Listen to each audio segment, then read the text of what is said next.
Thank you, Mr. Speaker, and I am pleased to speak on Bill C-24, an act to implement the free trade agreement between Canada and the Republic of Panama, the agreement on the environment between Canada and the Republic of Panama, and the agreement on labour cooperation between Canada and the Republic of Panama. And I mention the full title, Mr. Speaker, because I do believe that a very important part of this agreement, and one we've been pushing for a long time, is the side agreements on labour cooperation and the environment.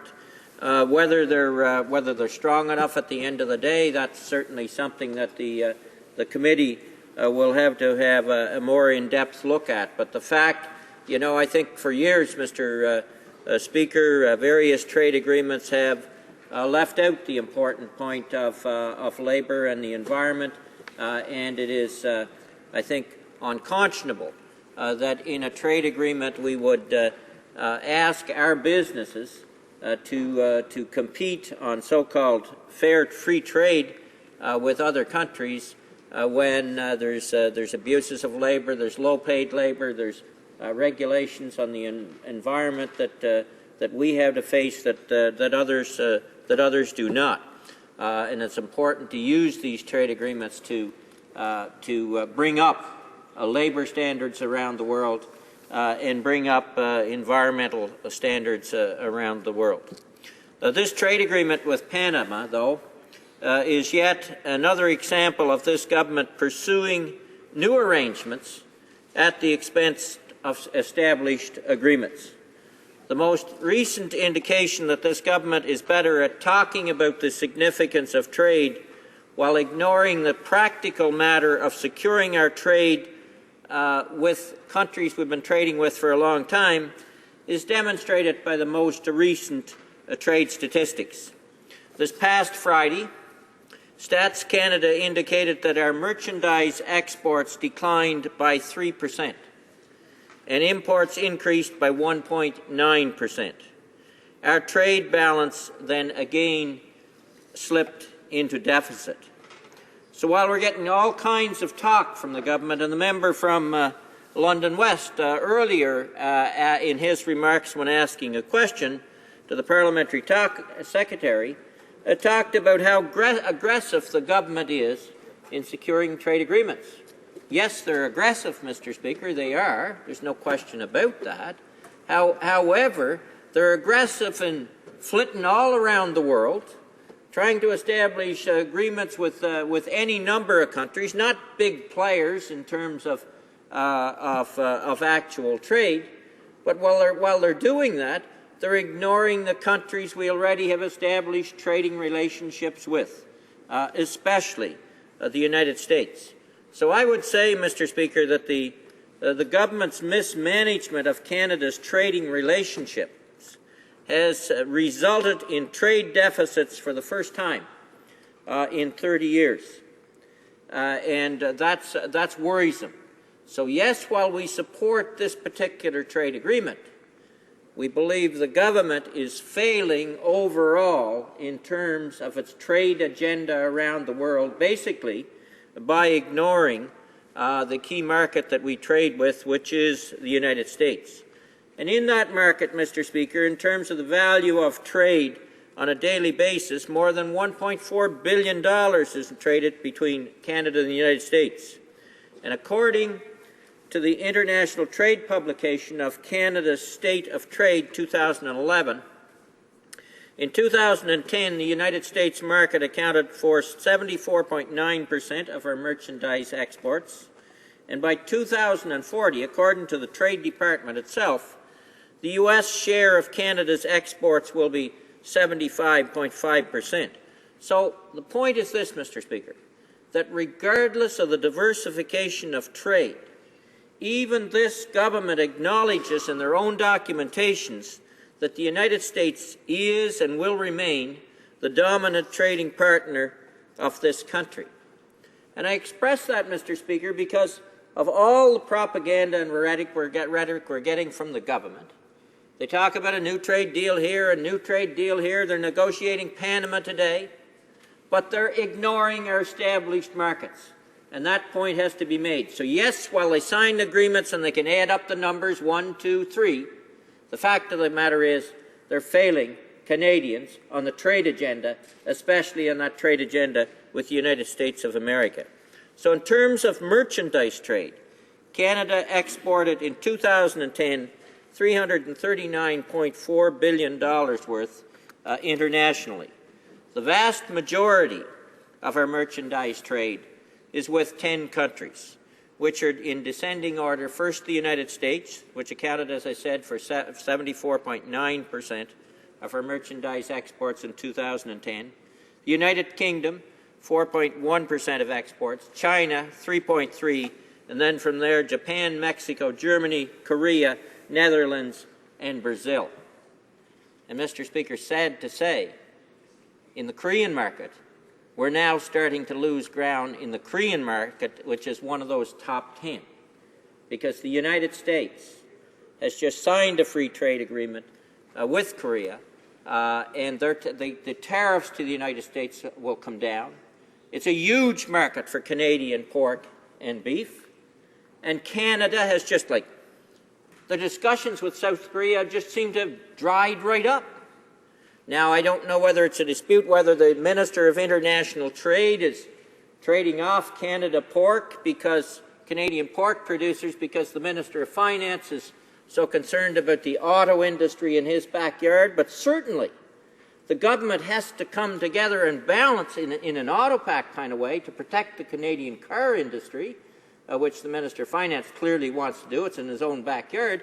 But the Minister of International Trade has to stand up to the Minister of Finance and say that Canadian pork and beef exports to Korea, where we're over $1 billion in that market now, are important too. And every day, Mr. Speaker, from here on, with the United States tariffs coming down, we're going to start to lose that market share. It's going to go up for the United States and down for Canada. And Mr. Speaker, it's time that the International Trade Minister stood up for Canadian pork producers in that particular market. So that's not Panama, Mr. Speaker, but it's an important market, and we've got to pull this whole trade agenda into context. Panama's important, but it's extremely important that we not lose markets that we already established a market share in. Now, Canada, Mr. Speaker, is a trade-dependent nation. 80% of our economy depends on access to foreign markets for Canadian exports, and the Liberal Party supports the principle of free trade. We support initiatives that improve market access for Canadian business. And in fact, you know, if you go back and look, how did we get into some of these established markets that we're already in? You know, you can go back to, and this is one of the failures of the current government, is Prime Minister Chrétien. He led trade missions, sometimes with most of the premiers with him, with businesses with him, to China, to other countries around the world to establish and expand that trading relationship. Yet that's not happening with this particular Prime Minister. The Trade Minister seems to be flying all around the world, but as I said, we're losing established markets, and we can't continue to allow that to happen. The International Trade Committee, Mr. Speaker, studied the legislation C-46 in the previous Parliament and consulted with stakeholders to ensure this agreement is generally good for Canada. And I'd like to, because I went through those minutes, Mr. Speaker, I'd like to, and the committee travelled as well to Panama, I believe it was, and I believe to Jordan as well. You know, congratulate the committee on their work. And I do not believe, and in fact I agree with the parliamentary secretary on this point, I do not believe we need to go through that broad hearing process again. It's on the record. We can look at it. I do think there's some other issues that we do need to look at, and we need to, as a committee, do our work. But we don't need to repeat what was already done. So I would hope that we can give this piece of legislation relatively quick passage in this House. Panama is a relatively small economy. In 2009, we exported $90 million in goods to the country. It is, however, a stable country, which has made significant progress in recent years in terms of development and democracy, which Canada is well placed to encourage. In fact, Mr. Speaker, some of the exports that go to Panama and have the great potential in Panama do come from my region of the country: fish and shellfish, French fried potatoes, agriculture products, and so the agreement should be good for some of the businesses and the farmers and in my own particular region. So I'd like to put this into perspective. While this is a very worthwhile venture, the Conservative government has been behind our competitors in important emerging markets like China and India, and this has been mentioned by previous speakers. They're behind our competitors in important emerging markets like China and India, and have only recently attempted to engage in those markets. Canada should be focusing its trade agenda on larger, growing markets where there are more opportunities for Canadian businesses and Canadian employers. The Conservative government has been failing, I underline that, has been failing to protect Canadian interest vis-à-vis our largest trading partner, the United States. The United States is engaging in increasing protectionism, which has already hurt Canadian businesses. Yet the Conservative government seems to be doing virtually nothing. I mean, time and again, we've asked the Trade Minister in this House about the Buy American issue, and he's surprised and disappointed. We asked him on the additional fees on sea and air going into the United States, and he's surprised and disappointed. We want the, and then I forgot this one, Mr. Speaker, and then the Canadian government, which we know now, against the rule of law, undermining democracy, is trying to do away with the Canadian Wheat Board, and it may, in fact, pass the Senate tonight against the, against the federal court and against the rule of law. But the Americans, and so it's a give to the Americans, to the disadvantage of our producers in this country, undermining democracy in the process. The Americans have challenged Canada 14 times in that particular agency. Canada won every time, and now this government gives it away. You just wonder, Mr. Speaker, who the minister is really working for. Is he working for American producers or Canadian producers? And worse yet, it's one thing to do away, to undermine, to kill the Canadian Wheat Board, but it's an entirely another not to say, well, what is the Americans going to reduce their U.S. subsidies? No, they never negotiated anything like that. And so, again, it's a win for the Americans, and that's the problem that we're seeing with this government. Our major trading partner, cool, country origin labeling. We won that particular issue, but at the WTO, but is the government demanding from the Americans compensation to our producers, which lost over $5 billion to their industry as a result of that illegal, improper action by the United States? No, the minister sits on his hands and just gives them something else in return. So that's the key point in terms of perspective of trade, Mr. Speaker. Yes, Panama is important. Yes, Bill C-24 is a reasonably decent bill, but the government avoids the bigger, broader trader issue, and so at the end of the day, even with a new trade agreement, we seem to be consistently losing ground for Canadian exporters and Canadian businesses where it matters in Canadian pocketbooks. So, Mr. Speaker, we support Bill C-24, but our focus in terms of trade will be on the larger issues and larger trading partners, both existing and potential, that this government is neglecting to the detriment of the Canadian economy and Canadian jobs. The agreement with Panama is helpful, and in the opinion of the Liberal Party, the legislation should move to the committee for further examination. And as I said a moment ago, We don't think we need to take months to examine it.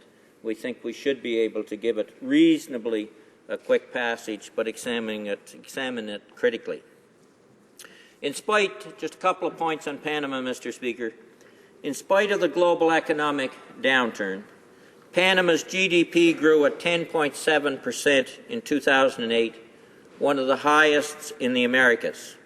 In 2010, Panama's GDP growth stood at 7.5%. Panama is Canada's largest export market in Central America. The bilateral trading relationship has grown 61% since 2009, reaching $213 million in bilateral trade in 2010. Primary Canadian merchandise exports to Panama include machinery, vehicles, electronic equipment, pharmaceutical equipment, pulses and frozen potato products. Canadian service exports include financial services, engineering, information and communication technology services. Merchandise imports from Panama include precious stones and metals, mainly gold, fruits and nuts, fish and seafood products. The existing Panama Canal, vital as you know for the international trading system, is being expanded, with completion slated for 2014. The $5.3 billion expansion is expected to generate opportunities for Canadian companies in construction, environmental engineering and consulting services, capital projects, and more.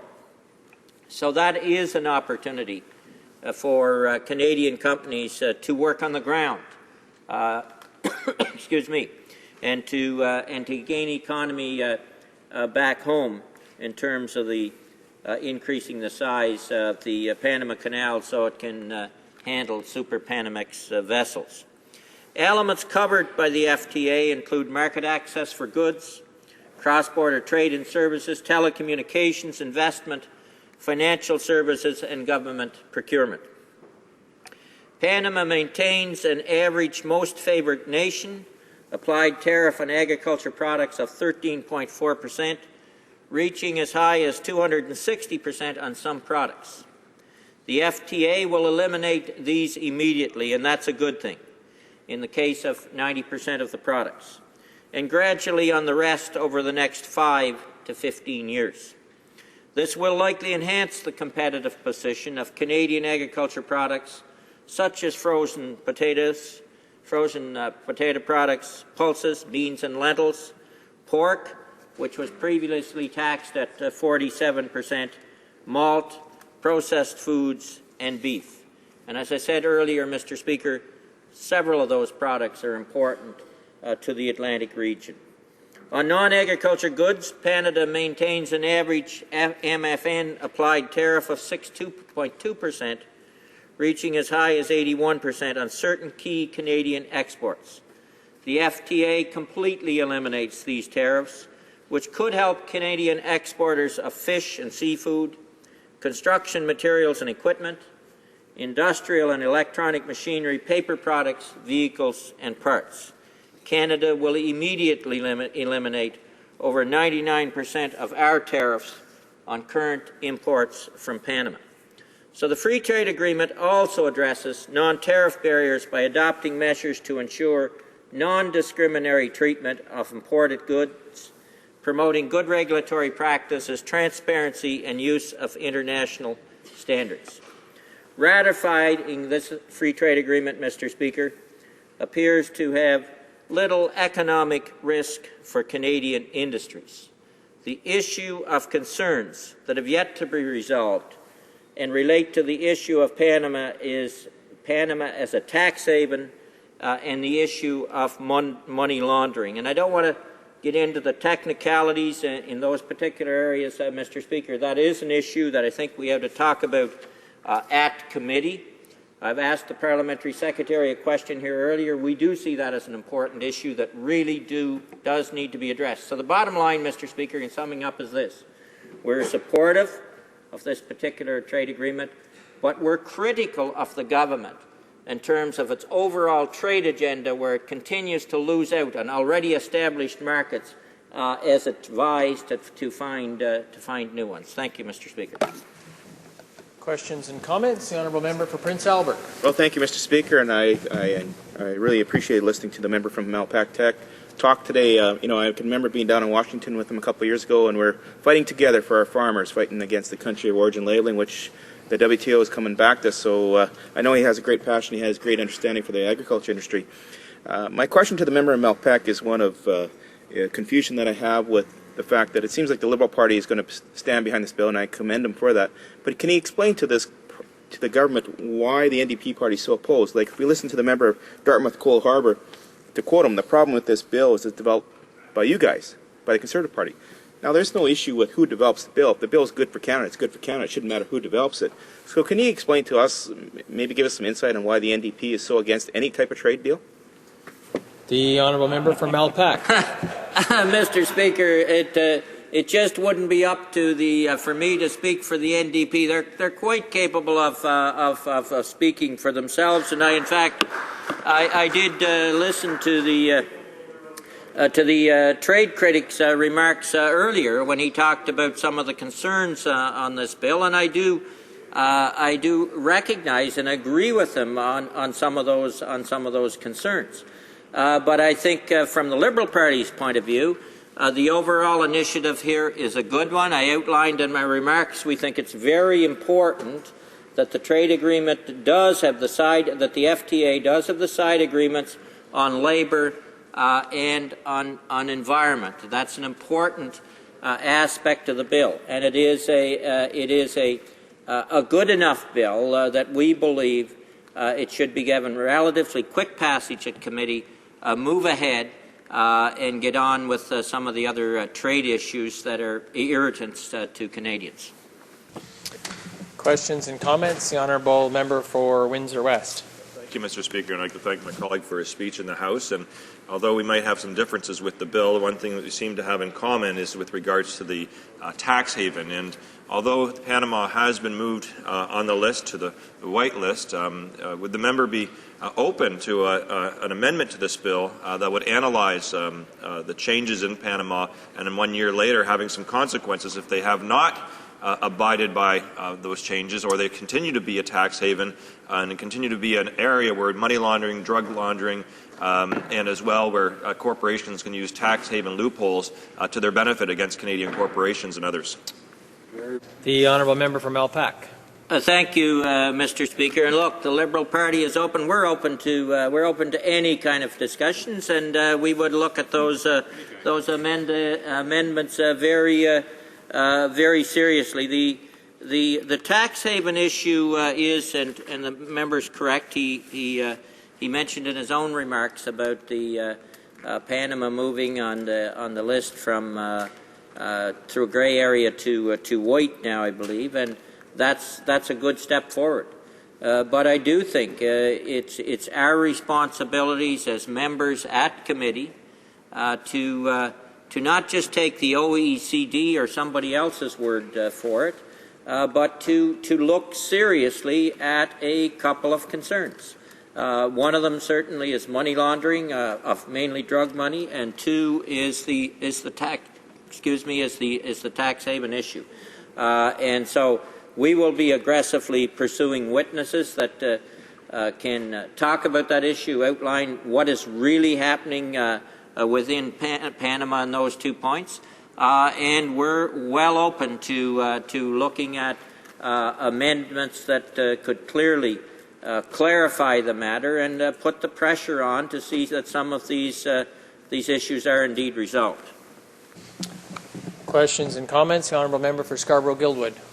Thank you, Mr. Speaker. I wonder if the honourable member is surprised and disappointed by the number and frequency of occasions in which the Minister of Trade has been surprised and disappointed. The honourable member from Malpac. Well, look, I thank my colleague for the question, but you know, one of the key, this particular trade minister, obviously one of the historical statements of this trade minister in history is going to be surprised and disappointed. He was, I mentioned it in my remarks, Mr. Speaker, he was surprised and disappointed when the Americans come in with Buy American, even though President Obama was telescoping that they were going that way, that they were looking at implementing some policy of Buy American, which would be against everything, a more protectionist stance, since June 28th. And it comes October sometime, and the minister's surprised and disappointed that it happened. Where was the proactive activity on the part of the government? Second area he was surprised and disappointed was on the $5.50 fee from sea and air going into the United States. That was in legislation in the House for 4 weeks, and yet the minister was surprised and disappointed. Point being, Mr. Speaker, the minister has to be proactive in her relations with the United States. It's our most important trading partner. And it's doing no good to flit and fly all around the world when we're losing ground in our most important economic trading relationship. The minister has to finally, instead of being surprised and disappointed, stand up for Canadians in this trade arena. Questions and comments? The honourable member for London West. Well, thank you very much, Mr. Speaker. You know, it was rather interesting. I had the opportunity to travel with the member from Malpeque this past week as we traveled to Europe on some issues relating to international trade. The reason I bring this up is because in his earliest statement, the member said that that this government was ignoring major countries around the world, and I can't think of a larger trading bloc, frankly, than the EU. And this member would also know that we're also on the verge of doing some great work with India as well, two major markets around the world. Now, the member expresses surprise and disappointment. I think if he was going to be sincerely expressing surprise and disappointment, it's the lack of number of free trade deals that the 13 years that he was part of that government, that they frankly did not put together. And I think what he should be pleased about, Mr. Speaker, is the fact that we've had so many free trade deals established around the world, and frankly, I think that's a harbinger of great things to come. And I wonder if you could comment on those great opportunities. The honourable member from Malpeque. Well, maybe the member for London West missed it during my remarks, Mr. Speaker, but the reason that we're doing so well in the export arena to this day, including in China, is because of some of the trade trips that Prime Minister Chrétien took premiers and business folks on him with. That is where we started expanding trade. And maybe he missed it. The fact of the matter is, as I also said in my remarks, this is the first time in 30 years we've had a deficit in merchandise trade, and this government is there. Yes, they're doing all, just talking about trade's not enough. We have trade agreements in place with the United States, being one. We have a good export market in South Korea, being in another. But because we're not in the South Korean market, because I think the Minister of Trade has caved into the Minister of Finance, we're now seeing ourselves in the position of losing $1 billion worth of pork and beef exports to Korea. And as the member from London West and I found out when we were in Europe, Mr. Speaker, a good work by the committee there, I will admit, but we won't even probably regain that lost pork market that we've lost in Korea in Europe. And so my point is this, is while it's important to establish new agreements, it's even more important to not lose ground in the agreements that you've already established, the United States, Korea, and elsewhere. And that's where this government is going wrong. That's why we've got a merchandise trade deficit for the first time in 30 years. So I'm saying to the member for London West, and certainly to the Minister of Trade, wake up and smell the roses. Start standing up for Canadians and the trade agreements we already have. Yes, do the expansions, but hold your ground on the trade agreements that we already have, and see that we're not taken advantage of by protectionism in the United States south of the border. Resuming debate.